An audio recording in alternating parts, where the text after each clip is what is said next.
चाहे हिंदुस्तान के बंगाल का वक्फ बोर्ड हो या बिहार का हो या यूपी का या गुजरात का या महाराष्ट्र का या कहीं का,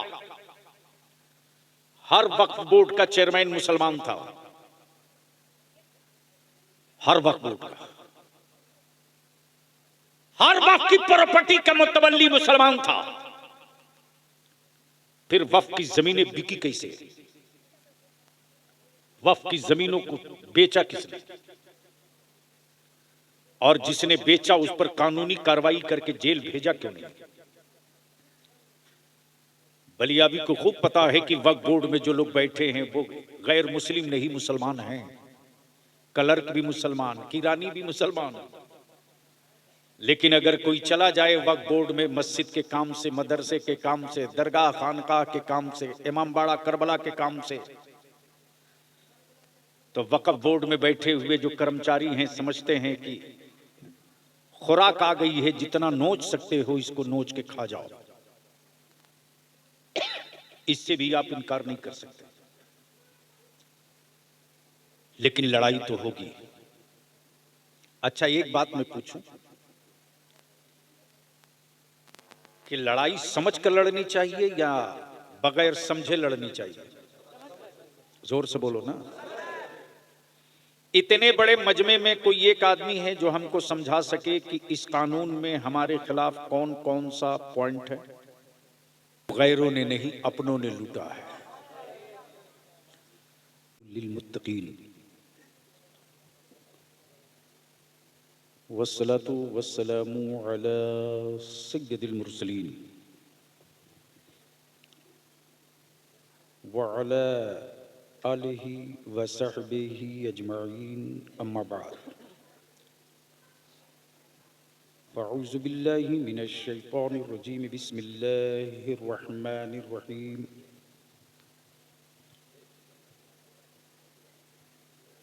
इन्नद्दीना इंदल्लाहिल इस्लाम। आमन्तु बिल्लाहि सदक़ल्लाहुल अज़ीम व सदक़ रसूलुहुन नबिय्युल अमीनुल करीम व नहनु अला ज़ालिका लमिनश शाहिदीन वश्शाकिरीन वल्हम्दुलिल्लाहि रब्बिल आलमीन।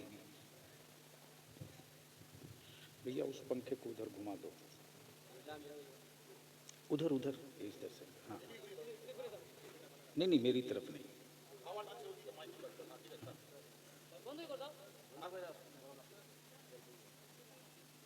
सदर बावकार मुअज़्ज़ज़ उलमाए किराम, करीब पास दूर नज़दीक से चलकर तशरीफ़ लाए बिरादरान इस्लाम,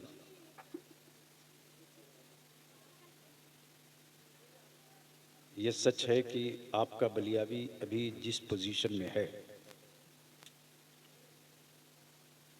हैरत ये नहीं कि हादसा हो गया, हैरत ये है कि हादसे में बलियावी बच कैसे गया। और कभी कभी हादसे ईमान और अकीदे को पुख्ता भी कर दिया करते हैं। कल तक बलियावी ने किताबों में पढ़ा था कि अल्लाह वाले मदद करते हैं। 24 फरवरी को जब ट्रेन हादसा हुआ तो बलियावी ने अपनी आंखों से देख लिया कि अल्लाह वाले मदद कैसे करते हैं। शर्त यह है कि वो अल्लाह वाला हो।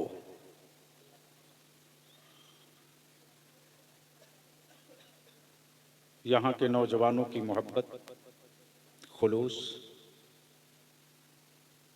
और मुस्तकिल तौर से लोग दुआएं करते रहे। सच ये है कि जब कोई दीन का हो जाता है, मसलक का हो जाता है, अपनी मिल्लत का हो जाता है,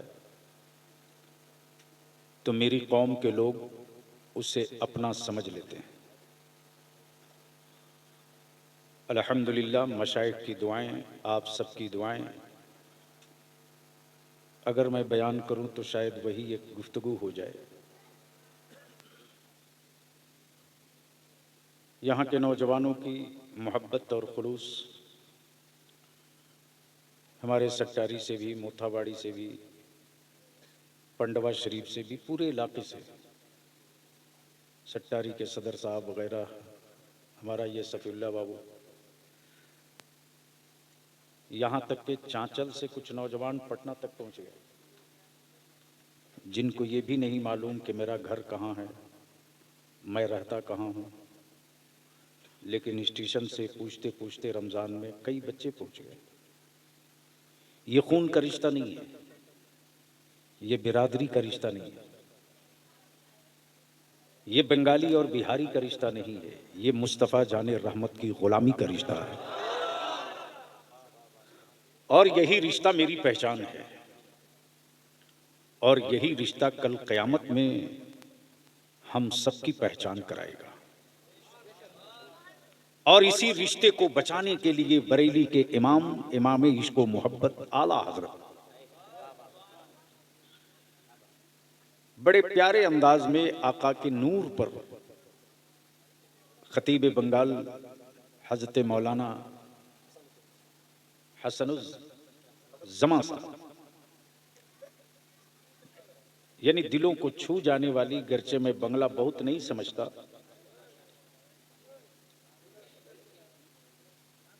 लेकिन सच ये है कि नबी का जो आशिक होगा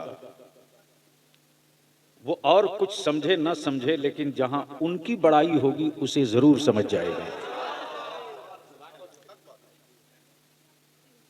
और अल्हम्दुलिल्लाह बड़े अच्छे अंदाज में ना तो तकरीर आपने समाप्त की। मेरी दुआ है रब्बे कायनात, ये कौन सा गांव है मौलाना फारूक साहब? बाबला, दुलालगंज, मोथाबाड़ी, और जहां जहां ईमान वाले बसते हैं हमारी कौम के, हमारी जमात के नौजवानों को, बुजुर्गों को, माँ बहनों को, बेटियों को अल्लाह ताला उनकी जान माल इज्जत आबरू की हिफाजत करे। बलियावी की गुफ्तगू का 2-3 पार्ट होगा। दुनिया में किसी कुफ्र को किसी से कोई डर नहीं लगता, लेकिन तन्हा इस्लाम है जिसे सारे जमाने का कुफ्र कांप रहा है। तवज्जो चाहो। आखिर वजह क्या है? जबकि मेरे पैगंबर सल्लल्लाहु अलैहि वसल्लम ने अपनी उम्मत को, अपने आशिकों को, अपने गुलामों को बदला लेने का कहीं भी तरबियत नहीं दी।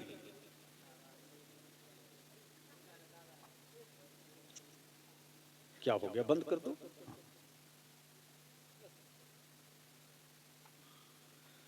फिर भी पूरी दुनिया में एक तूफान है, जिसको देखो उसी को इस्लाम से तकलीफ। और इस्लाम तन्हा मजहब है जिसको किसी से कोई दिक्कत और तकलीफ नहीं है। आखिर तकलीफ की वजह क्या है? तो इसी भारत में जब किसी धर्म विशेष के लोगों ने उनकी आइडियोलॉजी, उनके संस्कार, उनके कर्तव्य और उनके बड़े बड़े मजहबी रहनुमाओं ने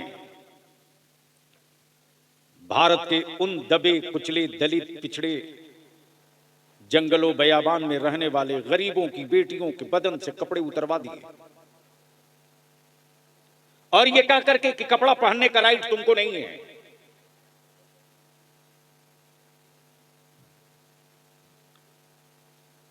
तुम्हारी बेटियां यूं ही नंगे रहेंगी, और सामंतवादियों की औलादें उन्हीं जिस्मों से अगर खेल जाएं तो उस पर कोई कानून या कोई हुक्म या कोई अदालत सजा नहीं सुनाएगी।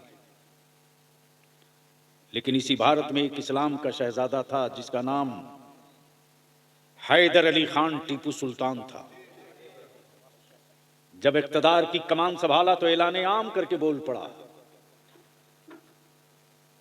कि भारत की किसी की भी बेटी हो वो भारत की बेटी है, और जितना सबको अपनी बेटियों का हक है उतना ही इनकी बेटियों का भी हक है। इसलिए अब निकल गई है तलवार टीपू सुल्तान की। देखता हूं कौन दलित भाइयों की बेटियों और उनकी बहन और उनकी माओं के बदन से कपड़ा उतार ले। अरे क्या कर रही है?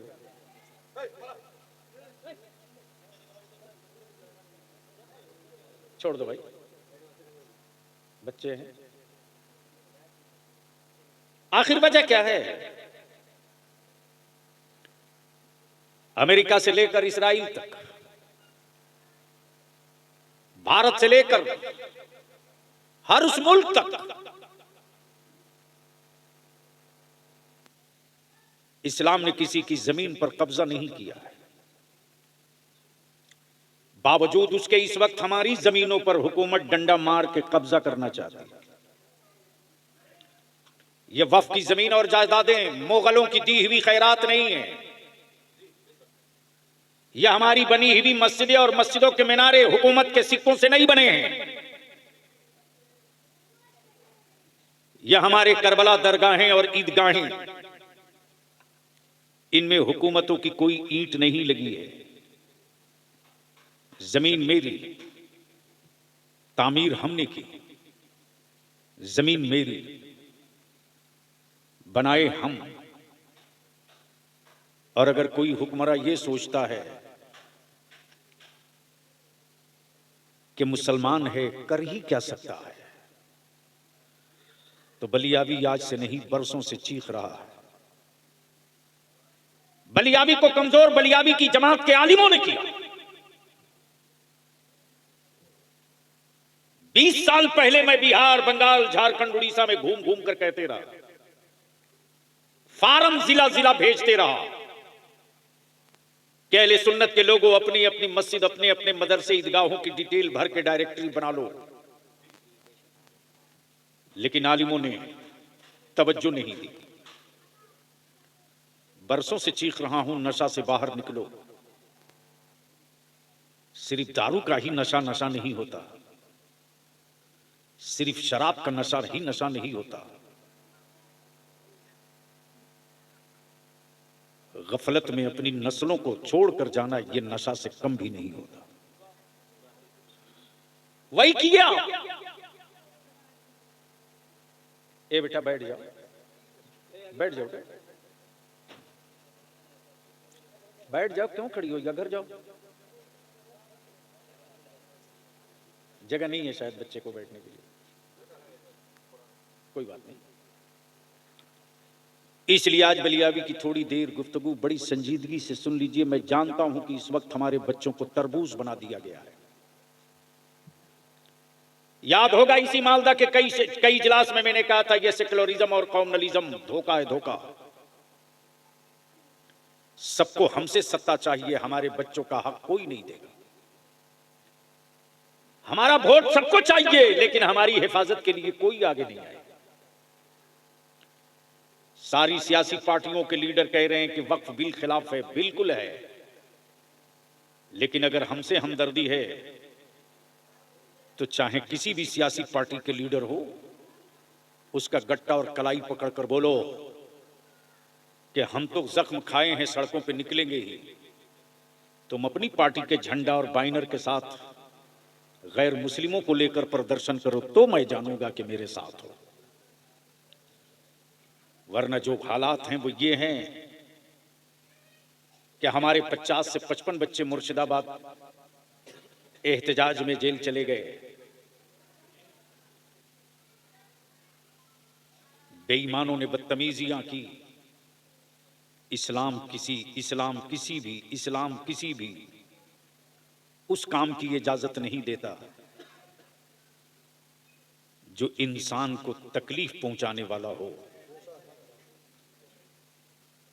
अपनी लड़ाई को कमजोर मत होने दो। पार्टियों के पाले हुए गुंडे, ये भेजे हुए कुत्ते हैं, कुत्ते जो गलत हरकतें करते और बदनाम आलिम और मुसलमान होता।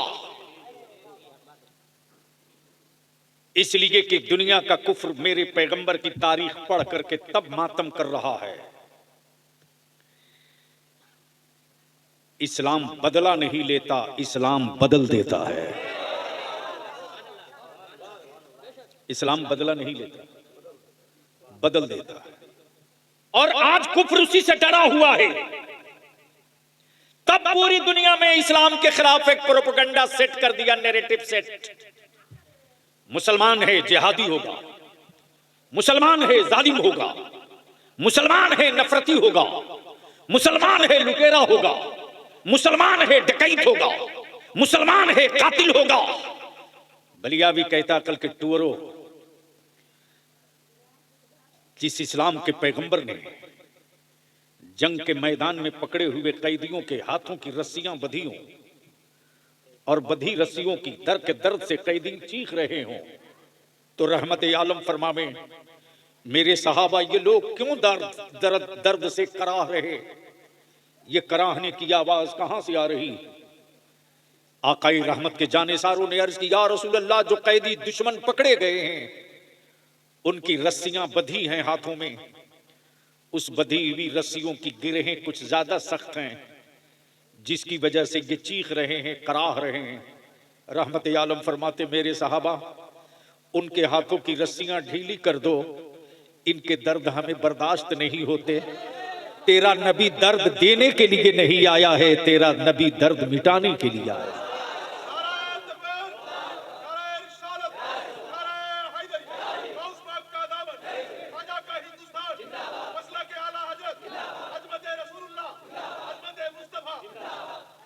दर्द तो हमने बर्दाश्त किए, जंगे आजादी की लड़ाई का दर्द हमको मिला, भारत की तकसीम के बाद से मुस्तकिल दर्द अब तक हमको मिला। दर्द तो हम खाए हैं, लेकिन कभी भारत से गद्दारी नहीं की, कभी हिंदुस्तान से गद्दारी नहीं की। जब मुल्क में एक संविधान, एक कानून, जब एक आईन, एक संविधान, तो याद रखो हुक्मरानों, जो ईमान वाला शहादत का जाम पीकर अंग्रेजों को भगाना जानता है, वो ख्वाजा का गुलाम भारत को बचाना भी जानता है। नाराए तकबीर, नाराए तकबीर, नाराए रिसालत, मेरे ख्वाजा का हिंदुस्तान। जख्म खाकर मुस्कुराते रहना, ये मेरे नबी की सुन्नत है। जख्म खाकर मुस्कुराते रहना, ये मेरे मुस्तफा की सुन्नत है। लेकिन बलियाबी तो परेशान है यार। फेसबुक व्हाट्सएप पे कुछ मुल्ले हमारी औलादों को तख्ते मश्क बनाना जानते, जिनको ये भी पता नहीं कि इस वक्त बिल कानून में क्या है। वो कहते कि बलियाबी साहब क्या कर रहे हैं, इनका जमीर कब जागेगा।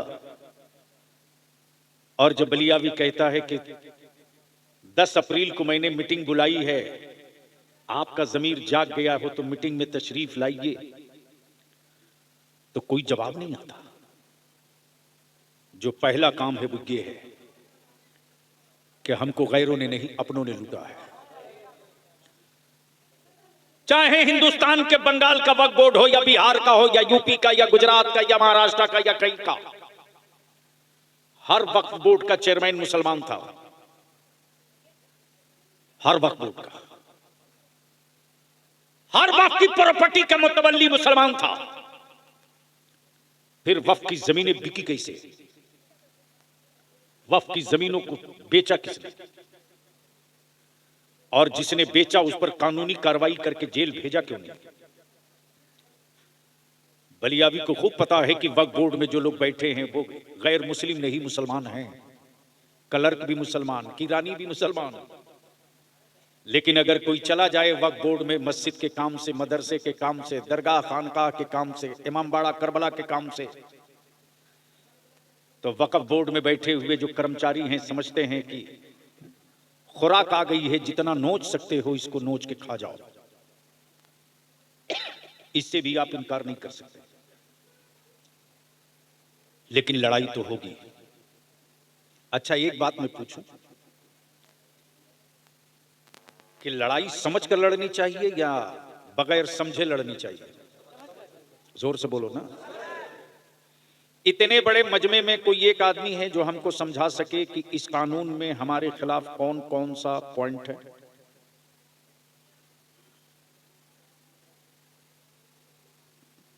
जीरो। लेकिन व्हाट्सएप और फेसबुक पर, याद है ना, बरसों से मैं चिल्ला रहा हूं, मुसलमानों अपनी औलादों को संभालो। आज बरसों से चीख रहा बलियाबी की व्हाट्सएप फेसबुक पर बगैर सोचे समझे, बगैर उसकी सच्चाई को जाने हुए शेयर करने वालों, मेरे अजीज बच्चों, तुम तो बर्बाद हो ही रहे हो। अपने माँ बाप, बूढ़े माँ बाप और घर और गांव को क्यों बर्बाद कर रहे हो? तुमने तो सोचा कि मैंने फला दोस्त को भेज दिया है, लेकिन शायद तुझे पता नहीं कि तेरे दोस्त के यहां जाने से पहले पहले उस तक पहुंच गया है जिसके जिम्मे एक ही काम है कि मेरा निशान कैसे मिटेगा, मेरे बच्चों को दहशतगर्द कहने का मौका कब मिलेगा। यूपी में बुलडोजर नंगा नाचे, कोई कानून नहीं, एक हरामखोर नहीं बोला यह जुल्म है। लेकिन मुर्शिदाबाद पर सब सबक पढ़ाने, ज्ञान देने आ गए। मैं इसकी सख्त निंदा मजम्मत करता हूं। किसी मजहब का कोई हो, आप अपनी बात करो, अपने हक की बात करो। किसी की दुकान और मकान जलावे कोई और इल्जाम मेरे बच्चों के सर पे मढ़ा जाए, दीदी को भी इस इजलास के जरिए मैं कहना चाहूंगा कि इसकी अदालत के जरिए जांच कराइए, इसलिए कि इसके अंदर से महक आ रही है कि हमारे बच्चों को बदनाम करने के लिए कोई साजिश रची गई है, ताकि पूरे मुल्क में जो गैर मुस्लिम इसके खिलाफ वक्फ बिल की हिमायत में खड़ा हो रहे हैं, उनको रोका जा सके। उसकी प्लानिंग का हिस्सा है। इसकी जांच होनी चाहिए। बोलो, होनी चाहिए कि नहीं होनी चाहिए? होनी चाहिए कि नहीं होनी चाहिए? जांच अगर कोई जज कर दे बढ़िया से तो जरूर निकल आएगा कि मुसलमानों को बदनाम कराने के लिए, इस लड़ाई को कमजोर करने के लिए और हिंदू मुस्लिम को बांटने के लिए यह हरकत कराई गई है। इसलिए मैं गुजारिश करूंगा, यूट्यूबर जितने हमारे बैठे हैं, विजुअल और शेयर बढ़ाने के लिए अल्लाह के वास्ते वो हेडिंग मत लगाओ। इससे तुम्हारा थोड़ा भला होगा, लेकिन नुकसान बहुत हो जाएगा तेरी मिल्लत का। तो थोड़ी देर गुफ्तगू कर दूं। जिस आयत करीमा की तिलावत किया है, दुरूद शरीफ पढ़ लेता हूं। मौलाना मोहम्मद। अब ज़हन को करीब, इसको बंद कर दीजिए। आखिर इस्लाम से लोगों को तकलीफ क्यों है? तो एक मैंने बहुत तारीखी बात कह दी, इस्लाम बदला नहीं लेता, इस्लाम बदल देता है। तवज्जो चाहूंगा सदर साहब, मौलाना देखें, इस्लाम बदला नहीं लेता, बदल देता। कैसे बदलता है? कैसे बदलता है? अब वही सुन लो तो बात मुकम्मल हो जाए। तारीख यही रही है कि बेटियां गाड़ी जाती थी और गाड़ने वाला कोई और नहीं, बाप होता था।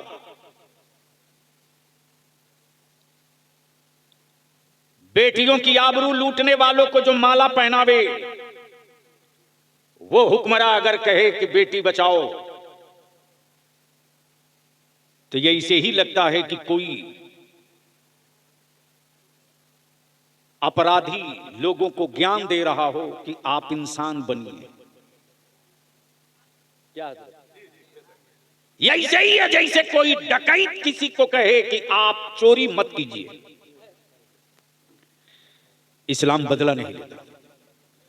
बेटियां दफन हो रही थी, माएं सिसक रही थी, बेटियां गाड़ी जा रही थी, माएं आंसू बहा रही थी।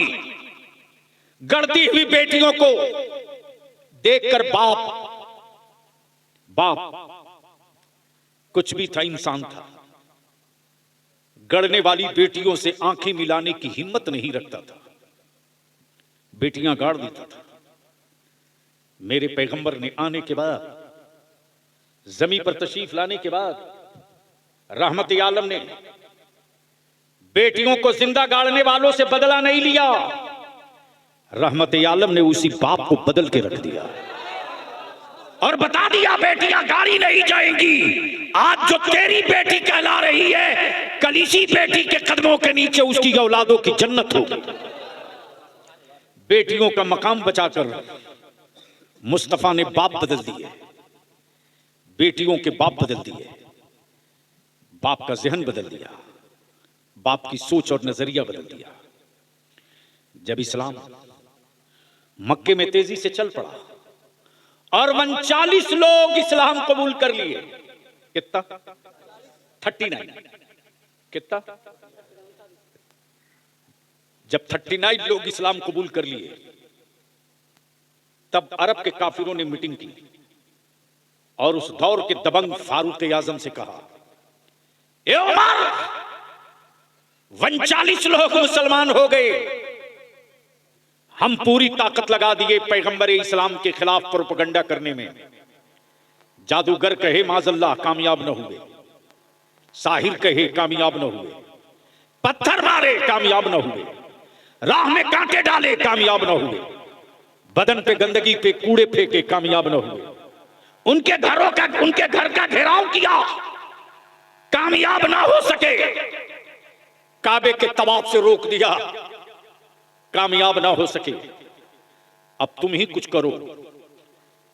तब उस दौर के उमर ने तलवार ली और लेकर निकले ये कहते हुए कि जब मैं नबी को ही नहीं रहने दूंगा तो इस्लाम कहां रहेगा, जब रसूल ही को नहीं छोड़ूंगा तो इस्लाम कैसे रहेगा। जैसे ही खबर मिली रहमत आलम को कि उमर चले हैं पूरे तेवर के साथ मेरे कत्ल के लिए, सैयदना अबू बकर अर्ज करते, या रसूल अल्लाह अलैहिस्सलाम, मेरे माँ बाप आप पर कुर्बान। उमर की नीयत अच्छी नहीं लग रही। रहमत आलम मुस्कुरा के फरमाते, उमर, ए अबू बकर, उमर 40 नहीं पूरा होने देंगे, आने दो। आज उमर को ही दाखिले इस्लाम करके 40 की तादाद पूरा किया जाए। अब 40वां से झगड़ा किसको किसको है भाई? यानी 40 से तकलीफ किसको है? इस पर फिर कभी इस इलाके में आएंगे, कोई याद दिला देगा तो गुफ्तगू लंबी हो जाएगी, चूंकि डॉक्टर के एडवाइस के हिसाब से मैं कुछ ज्यादा आगे जा रहा हूं। मुंह में छेट आके अंदर पड़े थे। 1 माह 10 दिनों तक तेरा बलियावी सिर्फ लिक्विड और दुआओं पर बाकी रहा। मुसलमान इस्लाम बदला नहीं लेता, बदल देता है। जब सैयदना उमर चले थे तलवार लेकर, तब रास्ते में किसी ने मुस्कुरा के कहा, ए उमर, बड़ा इतरा के जा रहे हो, कहां जा रहे हो? हाय हाय, क्या कहा? बड़ा इतरा कर जा रहे हो, कहां जा रहे हो? तब सैयदना उमर ने यही कहा था कि मैं जा रहा हूं उनका काम तमाम करने। आए आए, कहने वाले ने कहा, उनकी तरफ बाद में जाना, पहले अपने घर की खबर ले लो। कब बोलोगे यार? बोल दो, क्या कहा? पहले अपनी बाड़ी की खबर लो। अब तो बोल दो बंगाल के बाड़ी वालों। जैसे ही सुने उमर तो झुंझुला उठे, लौटे घर जाने। जब चल पड़े तो अगले ने कहा, अपने घर अपनी बहन की खबर लेना। तो सबसे पहले वो भागे अपनी बहन के घर।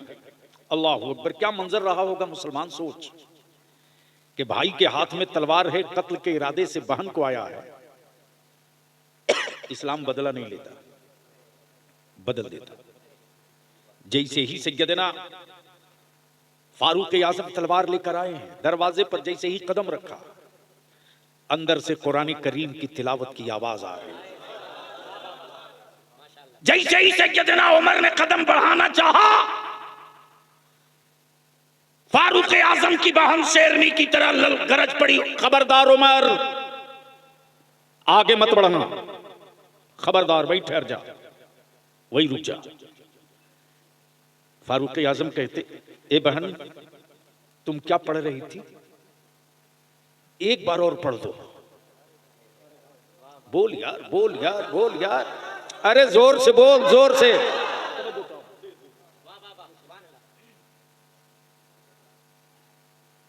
अरे अभी कितने दिन हुए सत्ता संभाले तुझको, क्या क्या तूने बेच दिया। ये उस उम्र की बात बलिया भी कर रहा जिस उम्र के इक़्तिदार में कभी सूरज नहीं डूबा था।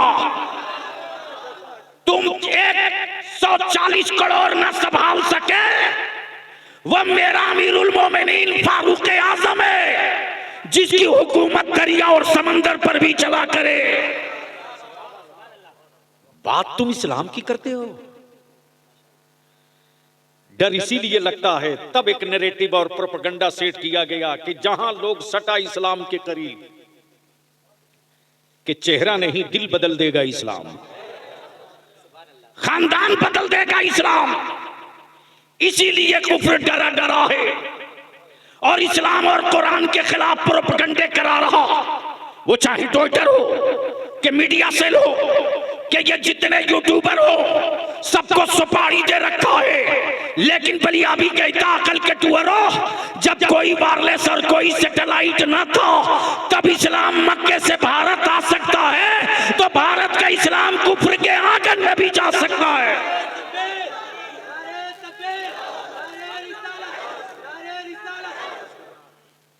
शर्त यह है कि तुम मुसलमान बन जाओ।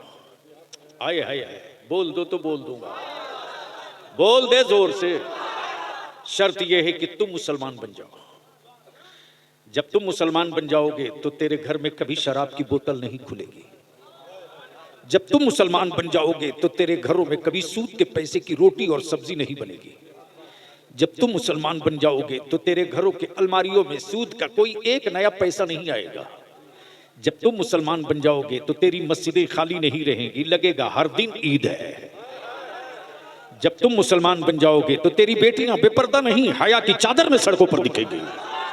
जब तुम मुसलमान बन जाओगे तो तेरे बेटे गाना नहीं गाएंगे, मुस्तफा की नाक पढ़ेंगे। शर्त यह है कि तुम मुसलमान बन जाओ, और जब तुम मुसलमान बन जाओगे ना तो तुम्हारे दरवाजों पर पर्दे लगे रहेंगे। बोलोगे तो बोल दूंगा, जोर से बोल, जोर से। इस्लाम को कुफ्र से डर नहीं लगता, लेकिन पूरी दुनिया के कुफ्र को इस्लाम से बड़ा डर लगता है।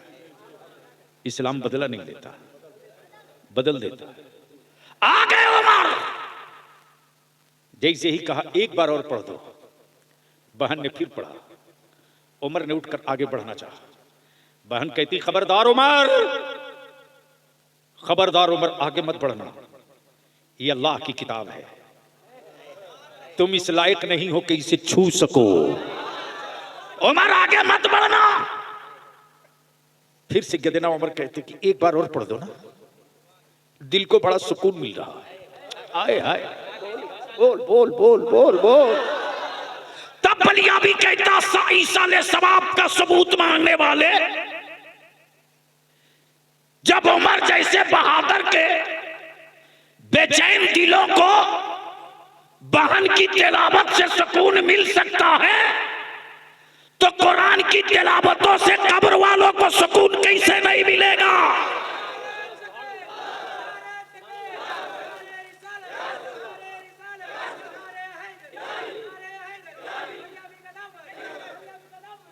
अरे भैया ये नारा मत लगाओ। इस वक्त पूरा बंगाल और खास तौर से उत्तर दिनाजपुर, मुर्शिदाबाद, मालदा, रायगंज, बीरभूम, मिदनापुर, पूरे बंगाल में बेपूंजी का अच्छा कारोबार तो यही है। बस चले कुछ लोगों का तो बलियावी की गर्दन दाब के मार देंगे, लेकिन हलक में जब तक सांस बची रहेगी ना,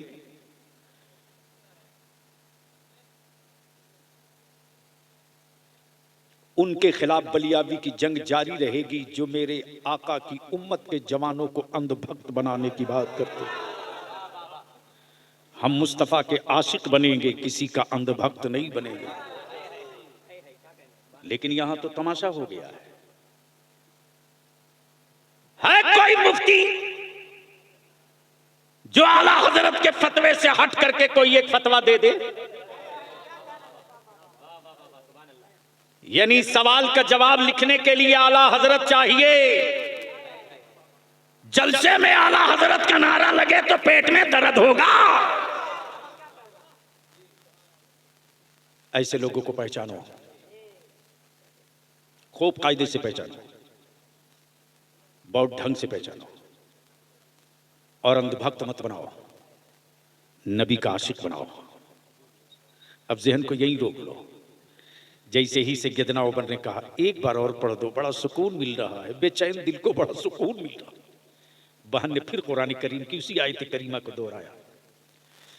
अब उमर उठे हैं, तलवार लिए, चले हैं मुस्तफा की बारगाह में, देख रहे हैं सैयदना अबू बकर सिद्दीक आकाए रहमत की तरफ मुखातब होकर अर्ज करते, या रसूल अल्लाह अलैहिस्सलाम।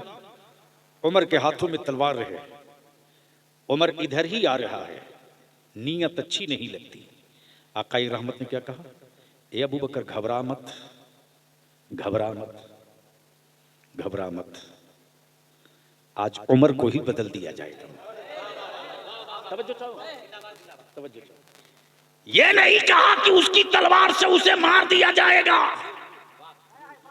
इसलिए कि मेरा नबी मारने की बात नहीं करता, मरने वालों को जिंदा रखने की बात मेरा मुस्तफा किया करता। इसलिए इस्लाम बदला नहीं लेता, बदल देता है। अब आजा जरा सा जहन को थोड़ा करीब कर ले। करबला मुअल्ला में बंद पानी हुआ, खेमे जले, घर लूटा, औलादों की लाशें तड़पी, क्या क्या न हुआ, लेकिन खानदाने मुस्तफा के लोगों ने बदला नहीं लिया। एक नन्हे अली असगर की, एक नन्हे अली असगर की प्यास ने पूरे नक्शे को बदल के रख दिया और बता दिया कि देख,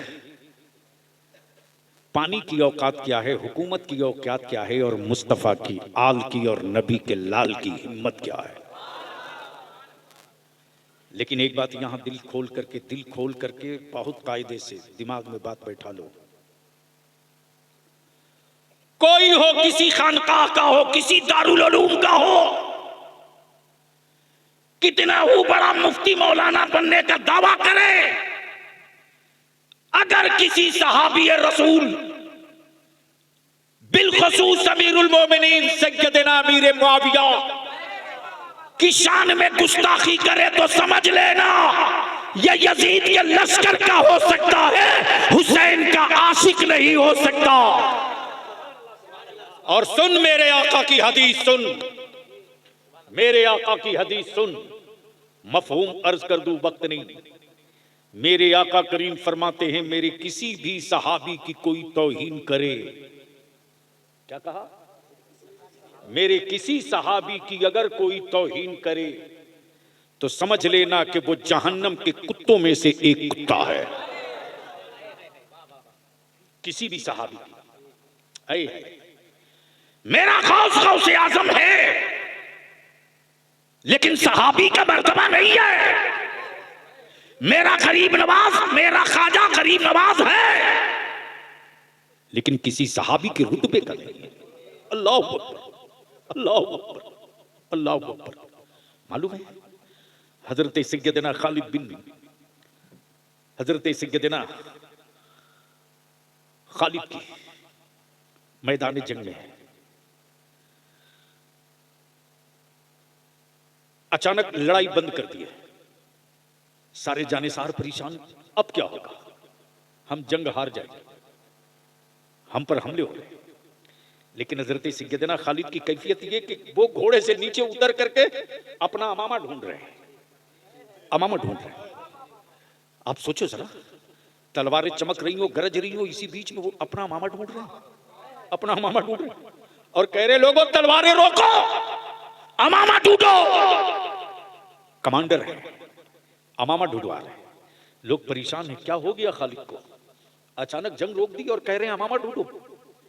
जैसे ही अमामा शरीफ मिल गया, सैयदना खालिद अपने सर पर रख के कहते, जंग जीतने की जमानत मेरे सर से उतर गई थी, जंग को फतह करने की जमानत मेरे सर पे आ गई है, जंग जीत जाओ। जानेसारों ने अर्ज की, ए सैयदना खालिद ये तो बताओ कि इस कपड़े में क्या तासीर है कि जंग जीतने की अमानत है। सैयदना खालिद फरमाते, मेरे जानेसारों, मेरे जाबाजों, इस कपड़े की कीमत नहीं है, लेकिन इस कपड़े में मेरे आका का मुँह मुकद्दस रखा हुआ है। और खालिद का अकीदा और ईमान और इश्क ये है कि जिस मैदान में मुस्तफा का मुँह मुकद्दस होगा वो जंग हम ही जीतेंगे। मेरे अजीज, क्या हुआ बाबू? कुछ याद आ गया उसको? नहीं नहीं, किसके लिए? नहीं नहीं, बैठ जाओ, मोहब्बत है तुम लोगों की। याद रखना, हम अपने उलमा से बार बार कहते हैं, हमारे बच्चों की इस मोहब्बत को आप रायगा मत जाने दीजिए। दुनिया के किसी भी मजहब में इस तरह मोहब्बत करने वाला अपने मजहबी पेशवा से कोई नहीं मिलता है, कोई नहीं मिलता। मौलाना, आज तक मैंने नहीं देखा है कि किसी बाबा के लिए कोई गंदा वगलदान धुल करके ले जाकर के रखता हो, नहीं देखा। ये भी नहीं देखा कि आलिम, ये भी नहीं देखा। देखा ना, थोड़ा सा पसीना आने लगा, ऐसा सुबह पंखा लाओ। हम अपने उलमा से यही अपील करते हैं हाथ जोड़ करके कि हमारे बच्चों की इस मोहब्बत को आप बचा लो। अगर हमारे बच्चे घायल हो गए और आलिमों से भरोसा टूट गया ना, तो इस्लाम बहुत कमजोर हो जाएगा, सुन्नियत बहुत कमजोर हो जाएगी। और इस भरोसे को अगर आपने और जीत कर मजबूत कर लिया ना, तो आज भी मेरी कौम के उन बच्चों में जो मजदूर है, जो लेबर है, जो खटता है, जो ईंट जोड़ता है, जो दीवार पर प्लास्टरा करता है, जो सेंटरिंग ठोकता है, जो दिन में मजदूरी करता है, जो ऑफिसों में कलम चलाता है, जो तिजारत करता है, आज भी मेरे जवानों के दिलों में इतनी मोहब्बत आलिमों के लिए है ना, इतनी मोहब्बत है कि ये मोहब्बत दुनिया के किसी और मजहब के लोगों के जवानों के बीच नहीं है। इसको बचा लीजिए, इसको बचा लीजिए। अगर इसको बचा लिए ना, तो मेरा दावा नहीं, यकीन है कि हमारे बच्चे खुद भूखे रह लेंगे, लेकिन अपने मजहबी पेशवा को कभी भूखा नहीं रहने देंगे, कभी नहीं रहने देंगे। आलिम जरूरत पूरी कर सकता है, हमारे बच्चे आलिम की जरूरत पूरी कर सकते, हमारे बच्चे किसी आलिम या किसी शायर की लालच पूरी नहीं कर सकते। और मैं कहूंगा अहले सुन्नत के जवानों से, आलिमों को जलसों में बुलाओ जो दरसगाहों से फारिग हो, नबी के आशिकों को जलसे में बुलाओ। भाड़े की फौज से जंग नहीं जीती जा सकती, तो भाड़े के मौलवी और भाड़े के शायर से तुम मसलक कैसे बचा सकते हो? बचाओ इसको। मैं जानता हूं मेरी बातों से बहुतों को तकलीफ होगी, लेकिन इसका बलियाबी की सेहत पर कोई असर नहीं पड़ता। पैसे सबको चाहिए, जरूरत भर की रखो तो सुकून से जियोगे। पैसे के लिए लालची बनोगे तो तिजोरियों में सिक्के और गड्डियां तो मिल जाएंगी, लेकिन जब ठोकर खाकर गिरोगे तो दुआएं तुझको नहीं मिलेंगी। इस्लाम बदला नहीं लेता। बोल यार, बोल बोल बोल बोल, चारों तरफ से, चारों तरफ से।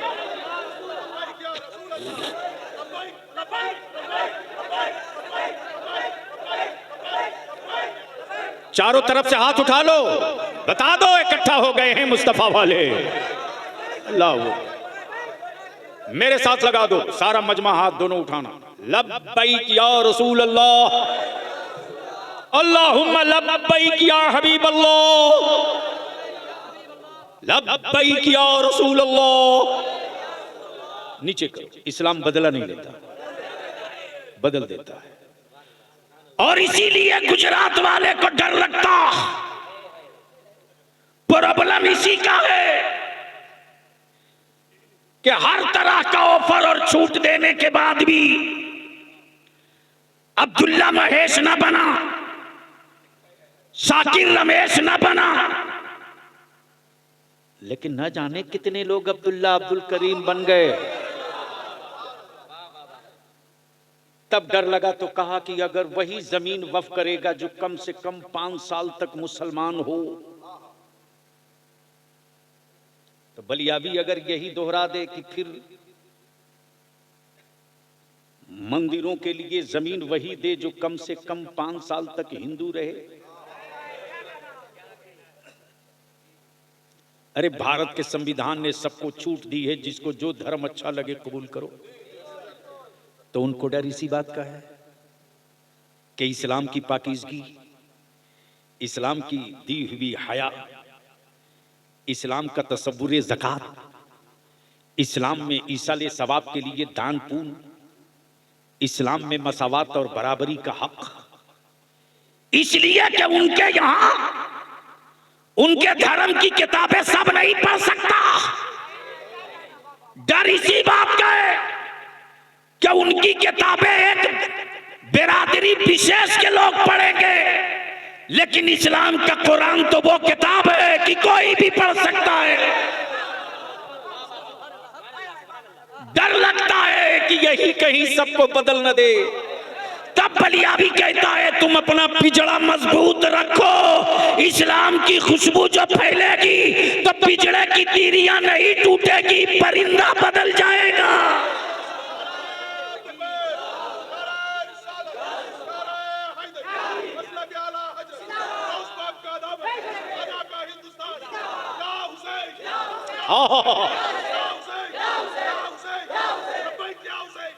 सुभान अल्लाह।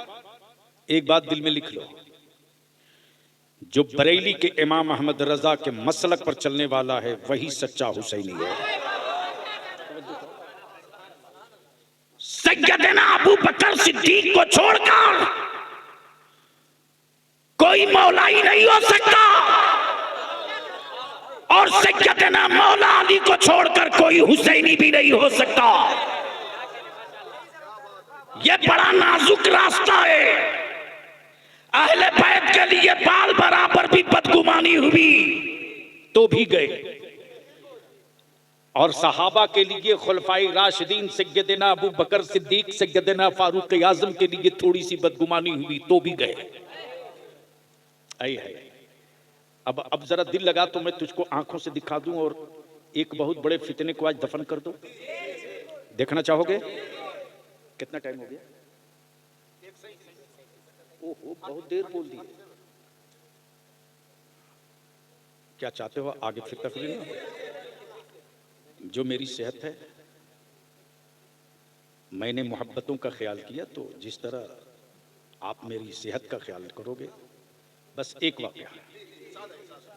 अच्छा, एक बात बताओ कि मेरे आका करीम सल्लल्लाहु अलैहि वसल्लम के गुंबदे खजरा में दाएं और बाएं कौन लेटा है? यही है ना? यही है ना? मेरे आका ने मौला अली को क्यों नहीं रखा?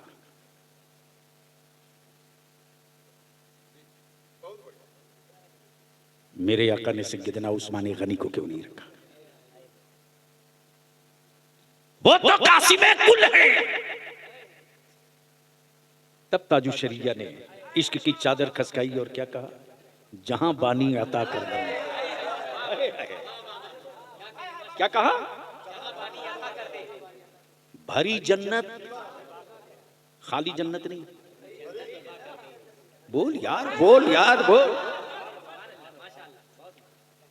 उनमें हमें यही फर्क है, वो सिर्फ जन्नत मांगते हैं, और मेरे आला हजरत का वारिस भरी जन्नत मांग रहा है। मौलाना तब बलियावी कहता, अगर बत्ती मोमबत्ती बेचने वालों को आला हजरत समझ में नहीं आएंगे। धागा बेचकर हवेली बना सकते हो, धागा बेचकर रजा नहीं समझ सकते। क्या कहा?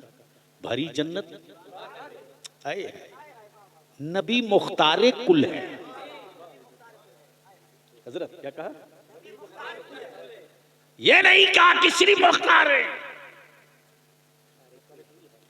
मुख्तारे कुल करके क्लियर कर दिया कि बादे अल्लाह जो किसी के पास नहीं वो सब मोहम्मद रसूलुल्लाह के पास है। हाय हाय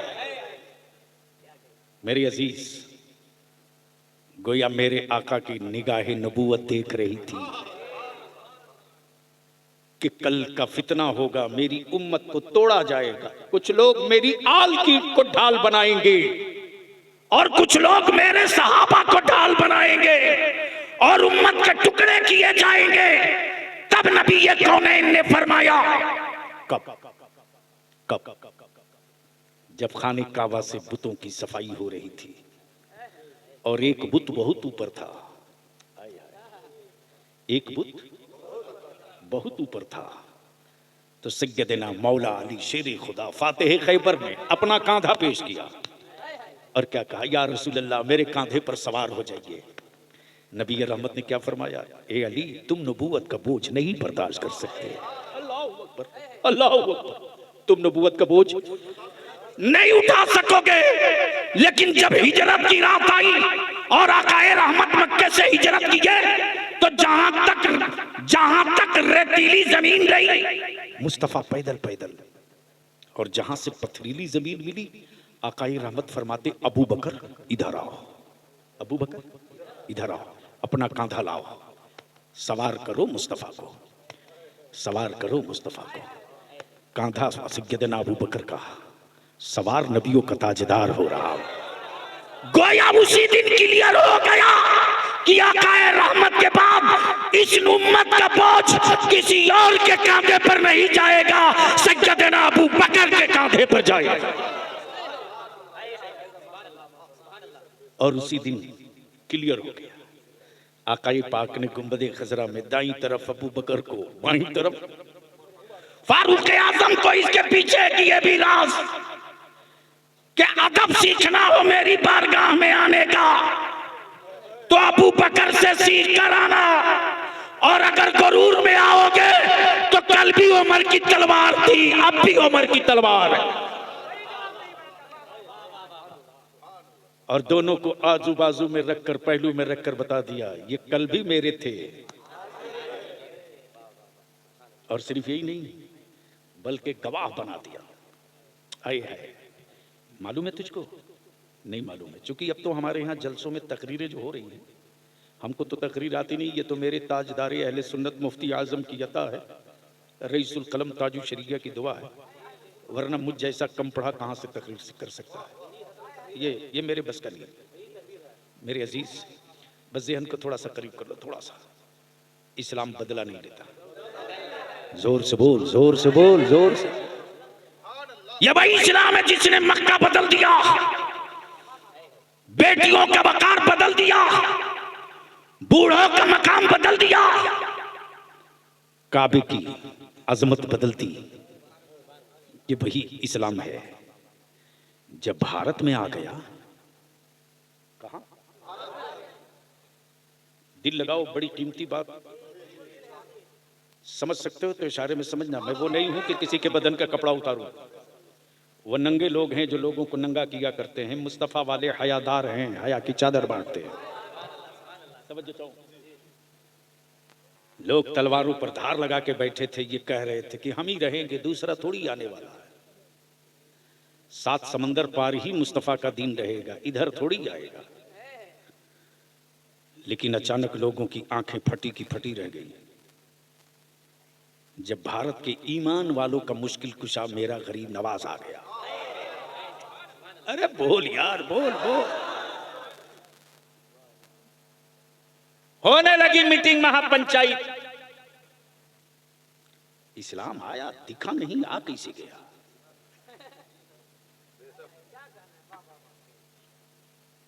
हजरत मौलाना फारूक ने, उमर फारूक साहब आए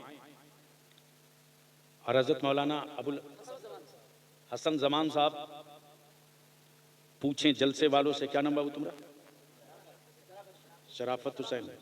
राजू कहाँ? राजू कौन था जो तारीख के लिए झगड़ा करने गया? अरे जो तारीख लेने के लिए परेशान किया था वो कहाँ गया? सो गया। तू ही गया राजा। इस हाल में भी तूने मुझको नहीं छोड़ा। दूसरा होता तो पहले बोलता कि देखो मैं तो इस हाल में हूं, कैसे आऊं। लेकिन एक अच्छी बात रही कि कुछ लोगों ने सौदा करना चाहा, इसने इनकार किया, बोला हमें भाड़े का नहीं चाहिए। अपने जलसों को जलसा रखो। तफरीह का सामान मत बनने दो। मैं ये अर्ज कर रहा था, क्या कर रहा था, आ गए मौलाना उमर फारूक साहब और मौलाना हसनुज़्ज़मा साहब पूछ रहे हैं कि मौलाना उमर फारूक दिखे नहीं लेकिन आ गए, रास्ता तो यही था, आए किधर से? तो सट्टारी के सदर साहब ने कहा, मैं तो यही इसी रास्ते से आया हूं, मेरे आगे आगे तो वही जा रहे हैं। लगता है आपकी नजर दाएं बाएं गई होगी, इसी बीच में वो आ गए। बस दिल लगाना, इस्लाम बदला नहीं लेता। जैसे ही देखा कुफ्र की मीटिंग शुरू, बैठ गए मठाधीश। ये है कौन जिसके दाएं बाएं आगे पीछे इर्द गिर्द भीड़ लगी है? और कमाल यह है कि जो भी जाता है उसी के साथ उसी के प्याले में खाता है। यहां तो एक दूसरे के कुएं पर पानी नहीं लेने दिया जाता। वो चले हैं इंसाफ करने मुसलमानों के साथ, जो आज तक अपने कुएं से किसी दलित को पानी नहीं लेने दिए। अब जो जत्था और जो समूह चला, और देखते देखते जब मुसलमान नहीं इस्लाम बढ़ने लगा, तब महापंचायत बैठी कि यार ये तो बड़ा गड़बड़ हो रहा है, इनको भगाओ, रोको। तो कैसे रोकोगे? कहा जादूगर बुलाओ। यानी इतना डर कि ये खुद भी नहीं मारने की हिम्मत करे जादूगर बुलाओ। सोचो, जो जादूगर से इस्लाम को मरवाना चाह रहे, लेकिन ख्वाजा तो ख्वाजा है यार। क्या बात रही ईमान वालों के मुश्किल कुशा बलिहारी जाऊं मेरे गरीब नवाज। क्या दवा इलाज किया है, क्या बढ़िया जल पानी का व्यवस्था किया है। भेजा खड़ा उनको, पीटते पाटते कूटते पीटते लाई नीचे। अच्छा, हैरत है कि खड़ाउन को क्या पता कि जय जोगी जयपाल यही है, वो तो लकड़ी है। क्या हजरत, लकड़ी को क्या पता कि आप ही हजरत, वो तो लकड़ी है। लकड़ी जाकर आसमान से ढूंढ लाई नीचे, चल नीचे चल, बहुत गुंडाई कर लिया, चल। तब देखा अब तो यहां भी चुप गए, अब क्या करें? कहा पानी बंद करो आना सागर का। क्या कहा? बंद करो पानी, अपने ही ठीक हो जाएंगे। तब मेरे गरीब नवाज खान ने फरमाया, अकल के टुअरो, तुम पानी बंद करोगे, मैं आना सागर ही बदल के रख दूंगा। जो बदला है आना सागर, तो कुफ्र कांप गया। तब बलियावी कहता है कि इस्लाम बदला नहीं लेता, बदल देता है। हम आपसे अपील करेंगे, गुजारिश करेंगे, वक्फ बिल, वक्फ कानून पर एहतजाज हो तो पुरअमन हो, और किसी भी सियासी पार्टी के लीडर को मत जमा होने दो अपने आंदोलन में, वरना सत्ता पक्ष और विपक्ष दोनों मिलकर अपनी राजनीति के लिए हरकतें कुछ ऐसी कर देंगे और इल्जाम मेरे बच्चों के सर आएगा। मैं तो साफ कहता हूं, किसी भी पार्टी के हो, किसी भी सियासी दल के हो, अपने नेता और अपनी पार्टी के सुप्रीमो से कहो कि मुसलमान तो जला हुआ है, आंदोलन कर रहा है। अगर सच्चे मानों में आप मुसलमानों के हमदर्द और वक्फ कानून के खिलाफ हैं, तो आप अपनी बिरादरी और अपने धर्म के लोगों को लेकर अलग निकलिए, ताकि हुकूमत पर ये असर पड़े कि इस कानून से सिर्फ मुसलमानों को ही तकलीफ नहीं है, भारत के नन मुस्लिमों को भी तकलीफ है। वरना भीड़ मेरी हो, बच्चे मेरे हों और इनके जज्बात से खेल कर रोटी आप सेकें, तो याद रखना ये नुकसान लंबा हो जाएगा। और कमाल ये नहीं कि हम कानून को हाथ में लेकर जंग लड़ें। कमाल ये है कि कानून के साथ रहकर हम जंग जीत जाएं। यही मेरे आका की सुन्नत है और शरीयत भी है। और मैं तो कहता हूं कि भारत में एक ही लीडर है जिसने पूरी जंग आज़ादी का नक्शा जो बनाया है, करमचंद राष्ट्रपिता बापू ने, वो किसी मुल्क के हुक्मरां की जिंदगी से सीख कर नहीं, मेरे मुस्तफ़ा की जिंदगी से सीख कर।